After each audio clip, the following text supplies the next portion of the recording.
I don't know how good this video will be because it's not a story, but like I'm just gonna try to make it work. I generally, I really try to entertain you guys, and that's like what I want to be doing. But like December is a really hard month for me. I'll push content, but like if you're used to DMing me or having contact with me and we're not like one-to-one, simpatico, mano-y-mano, really good friends, I don't have it. I just don't have it in me to deal with really anything for the next 30 days that is not like fucking absolutely vital. Or things that I've already previously agreed to, and I feel like I'm giving you like a death sentence. It's not terrible, but like I just can't deal with a lot right now.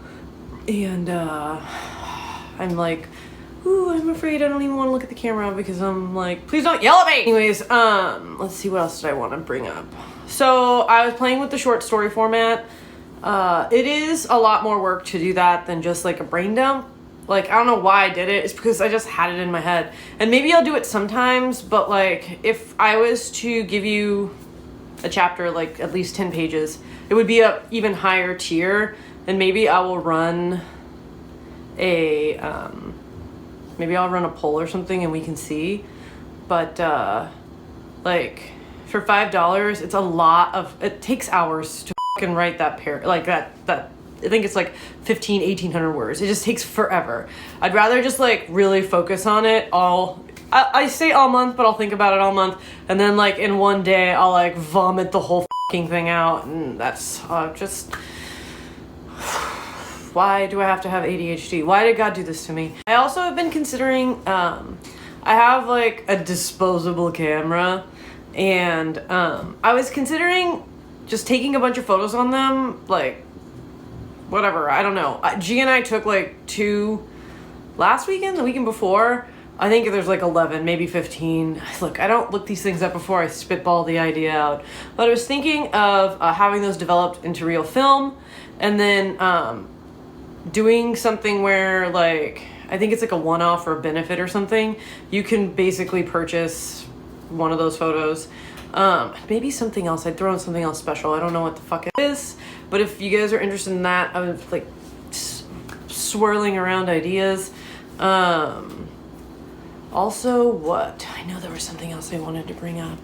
I'm like, we're at 3 minutes, and I'm like, I can't fucking think of shit. And anyways, if you're in LA, open invite to get tickets for Family Dinner with Jodie Sweetin. I'm producing it. I feel like I'm just selling you stuff, but like, if you ever wanted to see me in public, this is your fucking chance, because I keep a very low profile.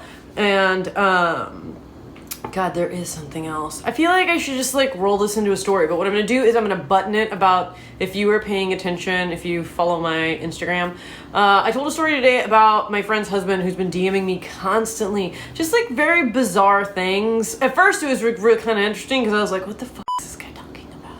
But then I was not interested because I was like, oh, you're having maybe a psychotic break, and you're my friend's husband, and I don't actually think of you as a friend. Okay, so I give him all these boundaries, and he basically doesn't give a and he tries to just gaslight me into like listening to him talk or asking questions about him or being otherwise like, you know, engaged in his life in a way that doesn't really benefit me, nor do I care.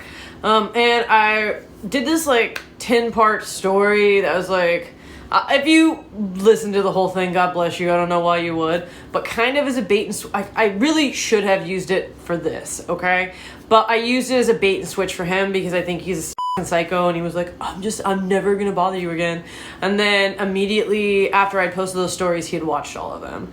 And that's why I'm like ultimately a really private person, because like I do not like to be bothered very much. And anyways, I think it's why certain kinds of people really like being around me, because I just don't really, I like a lot of distance, I like all the space, and I respect other people's boundaries. And I really, here's what I want to say about this whole fucking nightmare. He kept telling me he's not a bad guy, he's not a bad guy, he's not one of those guys, but it's like, in my experience, the guys that, if you have ever told a woman, I'm not a bad guy, I'm not one of those kinds of guy, yeah, you are. Like, You 100% are. And I think you should just get rid of that out of your fucking lexicon. Just fucking remove it. It's not gonna help you. And it certainly doesn't help them. And when somebody's like, leave me alone, you just say, okay. Like, I'll tell you, anytime I've ever been like, I need space from you, and the person gave me space, like, if I was even a little bit interested in them before, now I'm super fucking hyper interested. And this has taken so long. Now I am late for a fucking 8 p.m. fucking conference call Zoom, because that is how fucking busy I am. And that's why I'm just like, I love you guys. Thank you for supporting me. Don't be a I'm not a bad guy. Those are bad guys. They wear fedoras. They have one in their closet. And if you have a fedora in your closet, throw it away, because that makes you a bad guy. I love you. Be good.